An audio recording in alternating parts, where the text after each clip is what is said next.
Hello, this is Hard Chatter, and today we're going to talk about Nina Lynn. Nina Lynn is one of Kyle Sinat's proteges, okay? That he's gotten, pretty much famous, for her stints with the crew and everything that she does.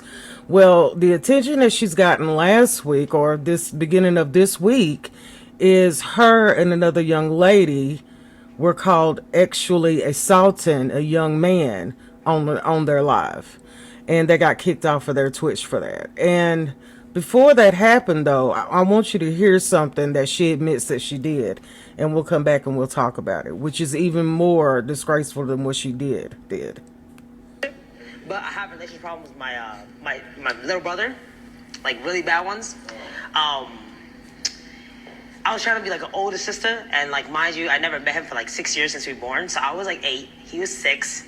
That's when we first met. And I was like, I have a little brother. I didn't know that. So we met up because I actually grew up in a foster house, and then I moved in with my real parents when I was 8. It was very violent, the foster house I was in. I loved them. I loved the people who took care of me. They took very good care of me, but they were also very traditional, as in very old school, where everything was very physical. Like, I'd been beat, obviously. Because in a foster house, I had 2 little younger brothers that weren't biological to me, but they were autistic. I would take care of them, and because they were sped, I would take care of them more. So when I had a brother that had all the chromosomes, I was like, you should be like, okay, like you should not be acting sped. Like you can't be, you know what I'm saying? Like you gotta be like. Let's not use the word sped. He wanted a sister, right? But I was like kind of rejecting him. I've always been beat growing up, so I was never taught the right way. It was always through action. So I was really aggressive with my younger brother, and he was like 6. So I beat him until he was like 15 or 13, all the way there. And like Child Protective Services came. We had to fly to China to evade the police and Child Protective Services because they were going to put us in foster care. And we went to China for a month, came back. My dad almost got arrested because they thought it was my dad beating him, but it was actually me. And they all knew, but I wouldn't say anything. And I beat him more to not say anything to the police when they got interrogated. And then he got released.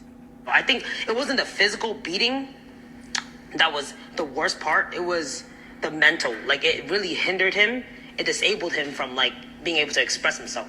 It took me, like, 6 years to say sorry to him.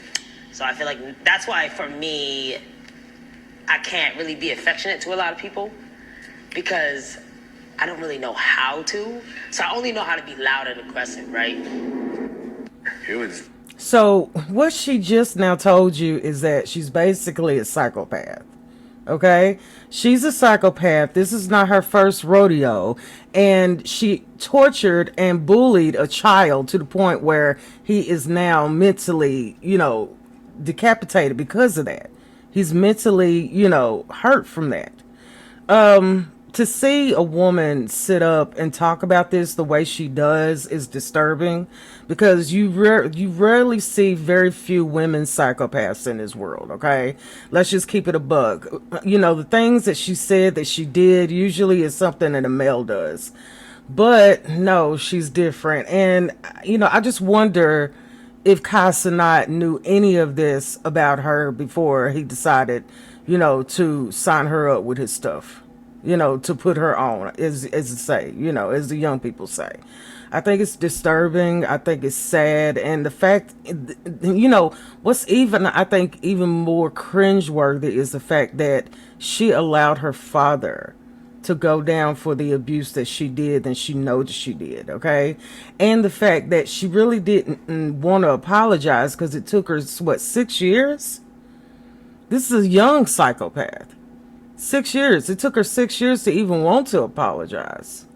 Okay? So you got to know stuff about these people that are becoming famous through the internet. Okay? You got to know their backstories. This is a horrifying, probably one of the most horrifying backstories I've heard of a young person getting their start, their rise to stardom on the internet. Really, for real. I mean, she's a piece of work. But it explains why she is the way she is. And it doesn't give her an excuse. It's just that now you know who you're dealing with and what kind of person this really is. So until the next time, this is Horror Chatter, and I thank you so much for listening.